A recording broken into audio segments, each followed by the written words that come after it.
Okay, in the continuation of our study of neuroanatomy, we was discussing about the transverse section at the different level of the medulla. We discussed about the motor decussation, where the upper cortical fibers was forming the corticospinal tract, corticonuclear tract, and the corticopontine, having three fates. We discussed in the pyramidal tract also. Decussating the ventral part of the gray matter, and that ventral part of the gray matter forming the nucleus for the spinal axis in the first cervical nerve. Rest of the formation was almost similar as the spinal cord. Okay, lowest part of the medulla. Okay, second part we discussed about the medulla was the sensory decussation. We kept this diagram here for the comparison with the another level. We was discussing in this one, the important thing in sensory was the nucleus gracilis and nucleus cuneatus was formed, and from there the second order neuron were crossing to other side and forming this medial lemniscus. Now this crossed second order fibers for the proprioception, which is known as medial lemniscus, which will be ascend upward up to the ventro-posterior lateral nucleus of the thalamus.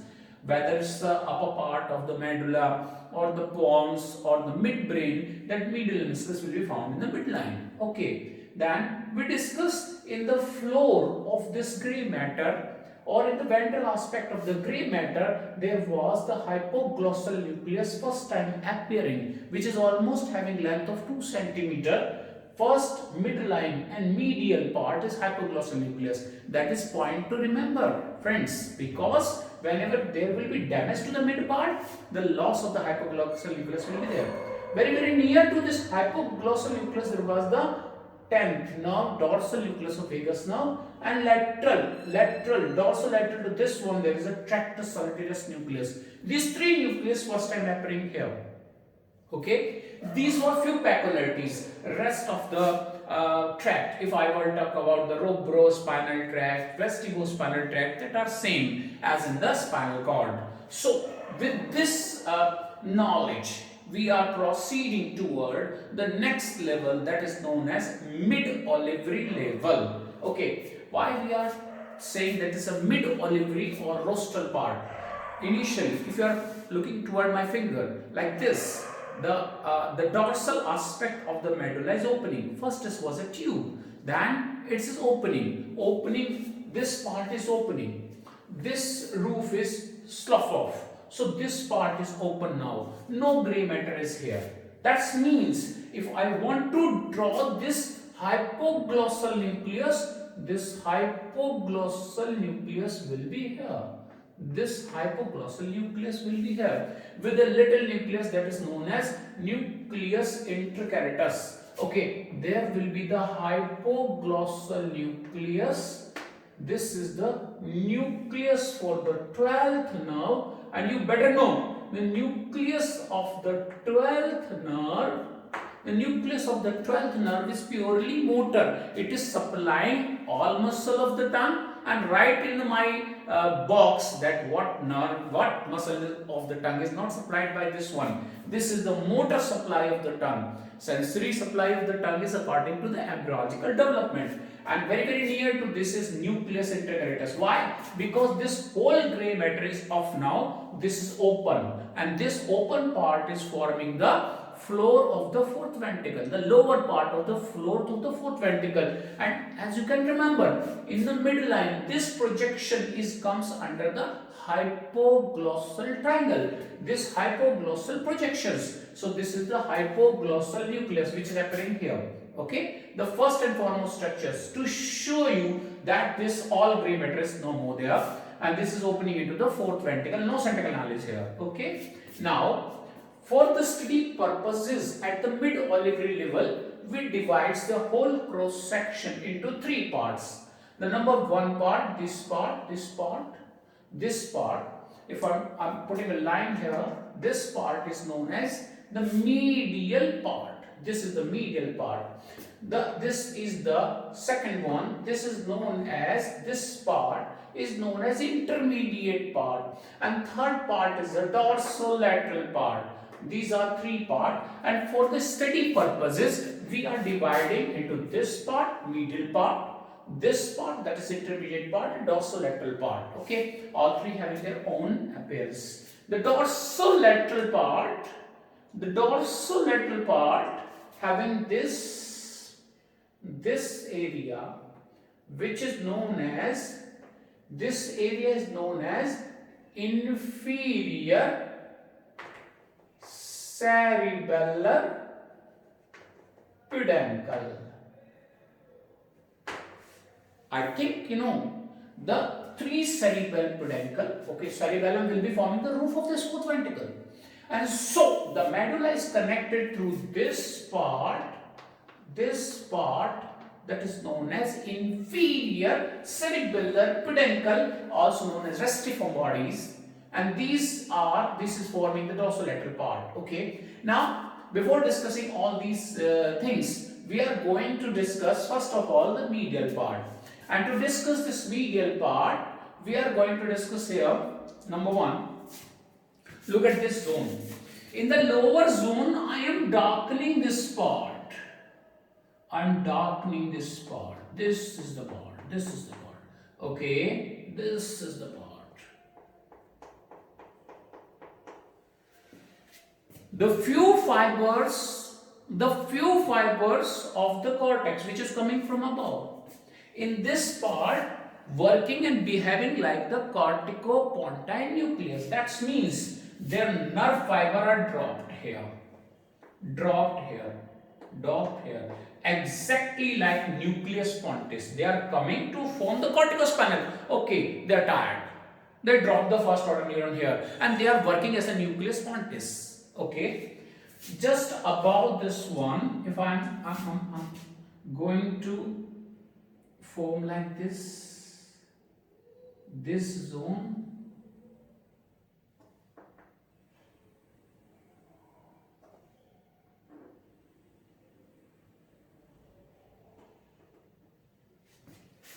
there is the area, this is the area where the corticospinal fibers are running, and that area is known as pyramidal area.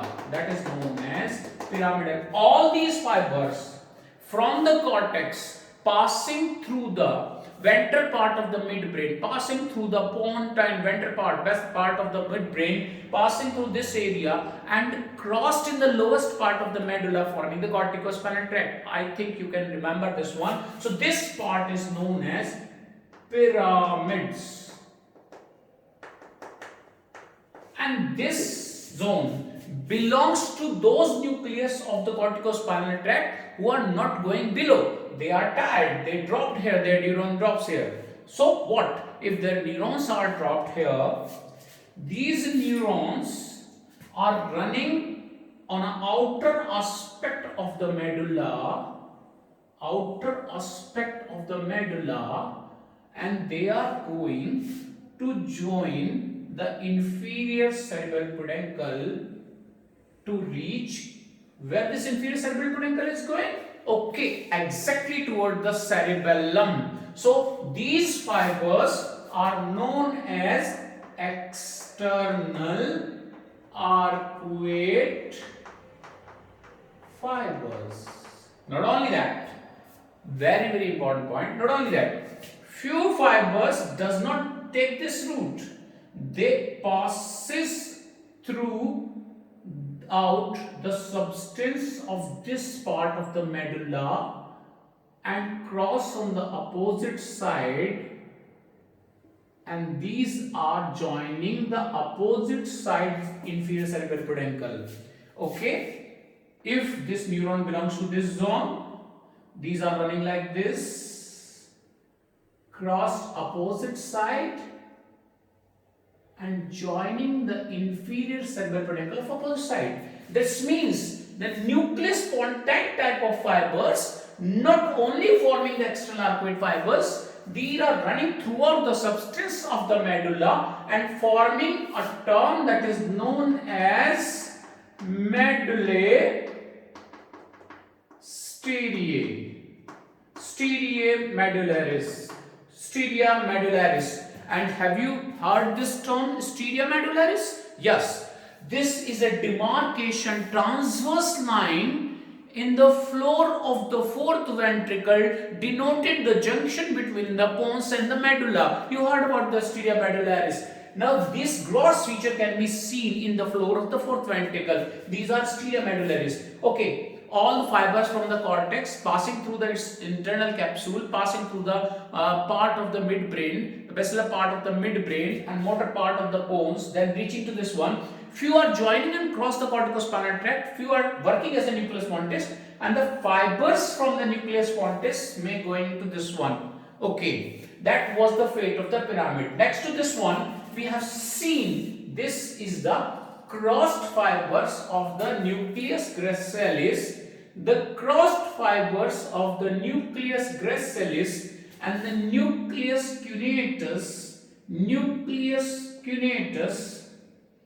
forming a tract, and this tract is known as second order neuron. This tract is known as the medial lemniscus. This is the forming the medial lemniscus, and fibers in the medial lemniscus are arranged in a somatotropic arrangement. Lateral side lower limb and upper limb and the head and neck type of fibers are medially arranged in this one. So external arcuate fibers, nucleus pontis like fibers in this one, external arcuate fibers, then pyramid, then the medial lemniscus is there. After that, you can see in the similar arrangement there is the tactospinal tract. By the red color, I am forming the tactospinal tract. There is the tactospinal tract, and lastly there is the medial longitudinal fasciculus. The medial longitudinal fasciculus, MLF. And this is the arrangement. This is the arrangement in a similar way. First is the pyramid. Pyramid is here. The formation of this, the medial lemniscus, which was the second order neurons, proprioception was there, started. Medial lemniscus is there. Then third order is tactospinal, and this is the tactospinal tract. And then there is the medial longitudinal fasciculus, which is appearing after the roof of slough of this one. And in the middle line, there is a hypoglossal nucleus. This hypoglossal nucleus is a 2 centimeter purely motor.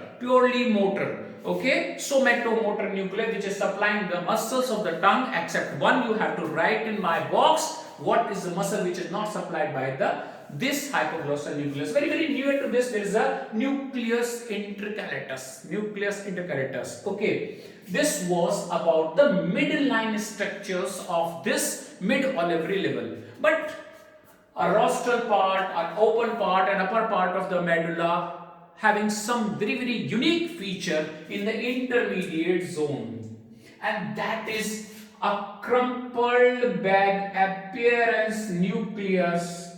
And this nucleus having a mouth and open part which is directed toward the inferior cerebral peduncle of other side, and this is known as primary olivary nucleus. This nucleus is primary olivary nucleus. This nucleus is primary olivary nucleus. Okay, if I am framing one more nucleus on this side by the dark shadow, this is okay. If I am putting one more nucleus here, that is dorsally appearing, this is known as dorsal accessory nucleus. This is the dorsal accessory olivary nucleus. If one more nucleus is here, that is known as medial, because it's on the medial side, medial accessory nucleus. So dorsal accessory olivary nucleus, the medial accessory olivary nucleus. This is the classical picture. This is the section passing through this one. So this is known as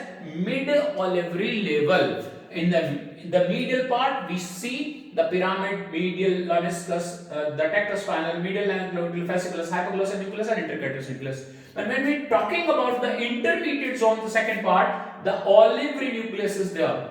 It is a complex nucleus, and its receive is afferent from 4 places. One, which is coming from the cortex. The cortex. The fibers of the cortex relay in the ventral lamella. The ventral lamella of the primary olivary nucleus. Okay. The fibers from the fibers from the cortex of the cerebral hemisphere, which is relay into the ventral lamella.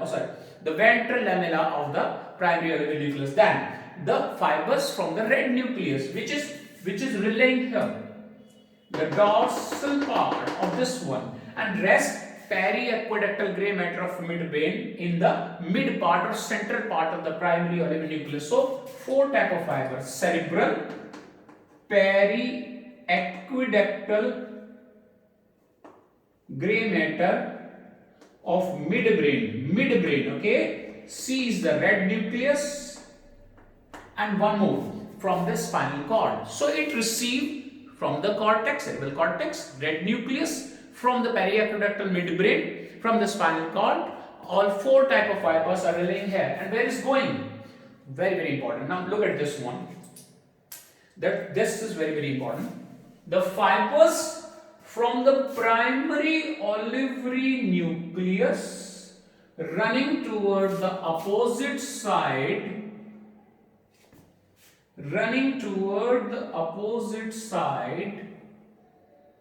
and these are known as olivocerebellar fibers. Okay, these fibers, whether these are coming from the cerebral cortex, from the periaqueductal matter of the gray matter, and these fibers, only these fibers are known as olivocerebellar.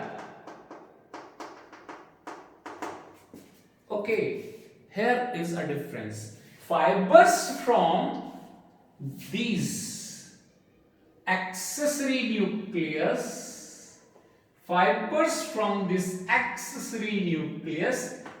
are known as parvocerebellar pathway. Okay, one is orivocerebellar and one is the parvo-olivocerebellar. Parvo-olivocerebellar.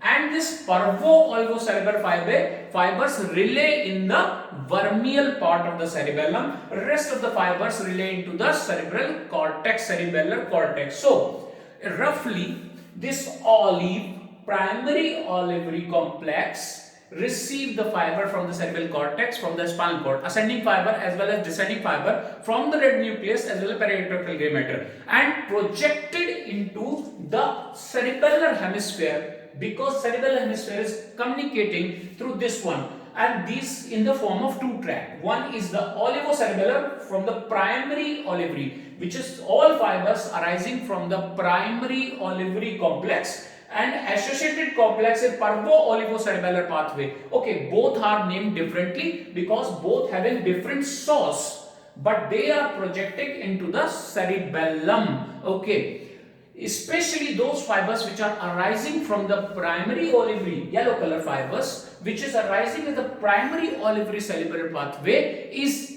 relaying into the dendrites, single dendrites of Purkinje fibers as well as deep cerebral nucleus, and they are known as climbing fiber. Remind this one, this will help you to read in the cerebellum. This principal outlet, principal part of the inferior cerebral peduncle in form of the olivocerebellar or parvo-olivocerebellar, passing through the inferior cerebral peduncle and reaching to the cerebellum, and major part which is relaying to the cerebral cortex, that is known as climbing fiber. They relay with the single dendrites of the Purkinje fibers, or with the few fibers also relay into the deep cerebral nuclei. This complex, this crossing, this is important level. So this is known as mid olivary level or level of the olivary decussation. The first level was the pyramidal decussation, the motor decussation. Second is the sensory one, because this is forming the internal arcuate fibers. Okay, and third, the uppermost level is known as mid olivary level. Okay, we discuss about it. I'm not drawing the fibers from the other side. I can frame this olivary nucleus here in the intermediate zone as a crumpled bag appearance, I can draw the dorsal accessory olivary nucleus, the medial accessory olivary nucleus. But I'm not drawing rest of the fiber, otherwise diagram will be confused. It will be a big confusion to you. Okay, but that is happening on the other side also. Okay, this is not the end of this story, because there is here. Similarly, here is a dorsal vagal nucleus. Dorsal vagus nucleus associated with the more laterally placed tractus solitarius, nucleus tractus solitarius, and we see this in the floor, nucleus tractus solitarius. But the third projection, okay, if I am drawing this one, dorsal vagal nucleus, nucleus tractus solitarius, but this projection having one more nucleus which is known as complex, which is actually the inferior, most inferior and medial part, that is known as nucleus, vestibular nucleus, the nucleus of the eighth nerve, the nuclei complex of the eighth nerve is there. Okay, now not only that, we are looking toward this one, we will discuss the efferent fiber toward the inferior cerebral peduncle in the last. Okay, intermediate zone, this was the intermediate zone. An intermediate zone, one more nucleus we can draw here, that is nucleus ambiguous,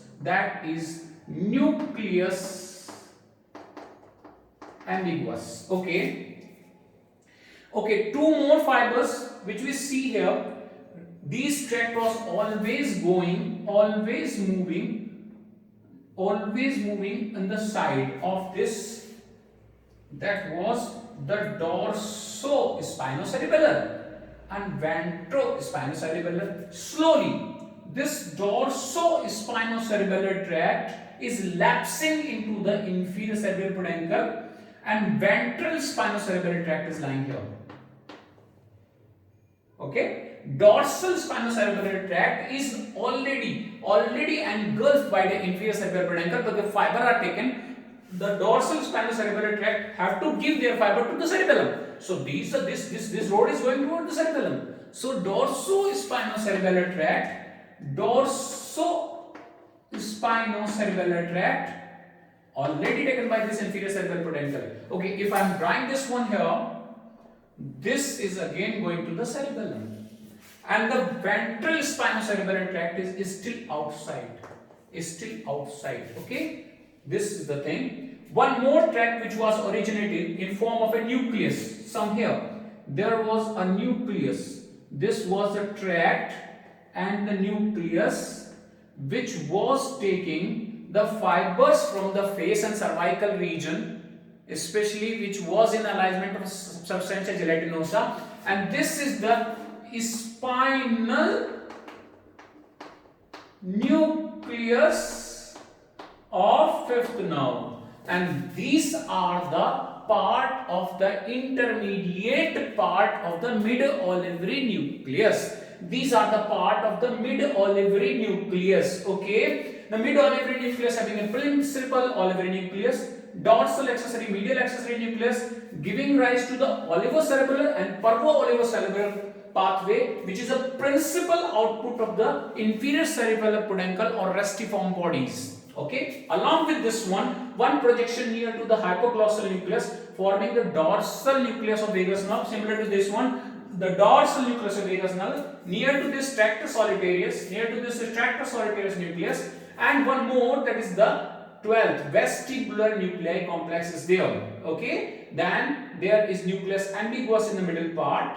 Rest part, if I am talking about the vestibulospinal tract, another tract is lying here, and one more, the inferior salivatory nucleus is lying here, somewhere here. Inferior salivatory nucleus is lying here. Okay, rest of the part is going this one. Now we can see, we are going the dorsal vagal nucleus taking fibers with this one, and fibers are emerging like this in between. Fibers, spinal cord, fibers, tractus, this one, and nucleus ambiguous. These all are taking fibers and forming the 10th nerve. Not only that, the fibers from this hypoglossal nucleus, this is the nerve which is running along with the medial border of this medial part and emerging between the pyramids and the olivary complex. It's also looked in the medulla grossly that this nerve which is emerging between the anterior medial groove, this and the anterior lateral groove, this nerve in between the pyramid and olive, this is the 12th nerve, this is the 12th nerve. This is a considerable aspect. Whenever damage to this part of the medulla, this will cause damage to the hypoglossal nerve along with these tracts. And this is known as medial medullary syndrome. We will discuss about the medial medullary syndrome as well as the lateral medullary syndrome here.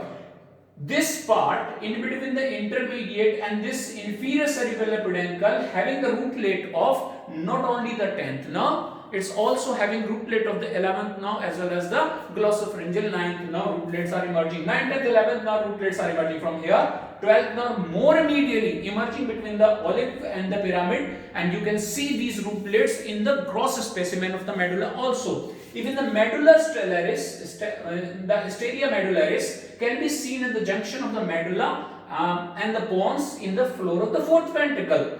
So the projection of the hypoglossal nucleus in form of the hypoglossal trigon or triangle and the vagal triangle can be seen. Now coming toward this restiform bodies. Okay, this is the projection. This is dorsolaterally placed in the medulla, and not only that, here is the dorsal cochlear nucleus. One is ventral cochlear nucleus can be seen here, and few nucleus pontis which are known as pontobulbar bodies can be seen in this area.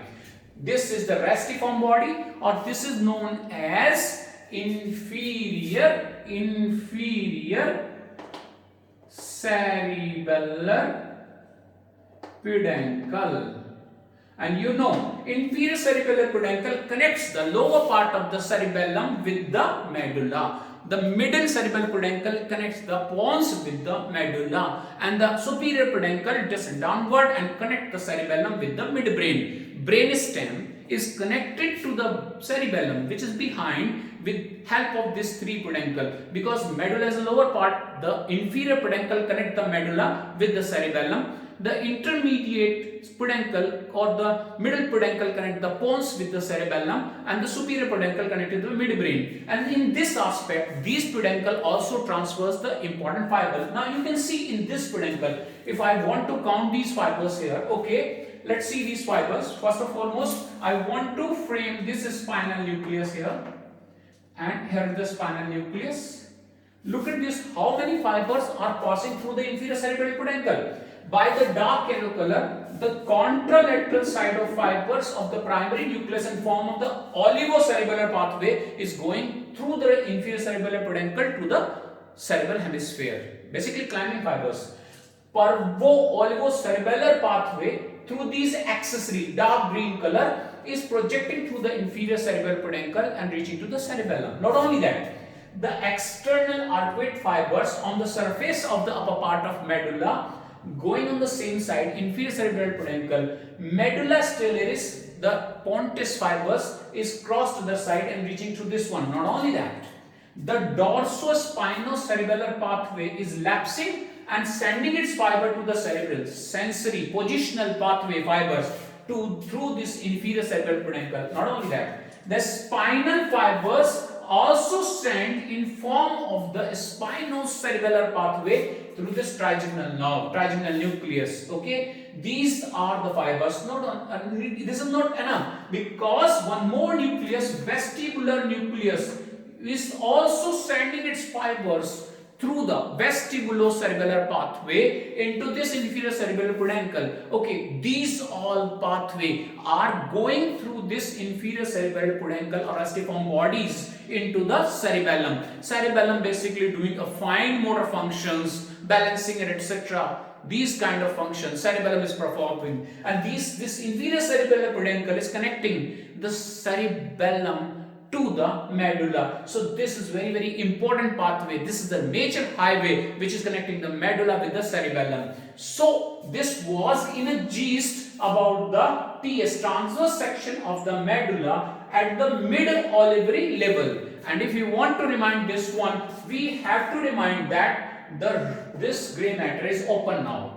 This is a ependymal cell, and below this you can see the styria medullaris. How this styria medullaris coming? From the upper part of cortex, the fibers are going descending downward through the pyramid, and at the lower part of the medulla they are crossing. We talked a lot about the corticospinal tract. We talked about the lot about the pyramidal system. That is a major chunk of the motor type of upper motor neuron, these fibers. But few fibers are not reaching to the spinal cord. Neither they are crossing. They dropped here.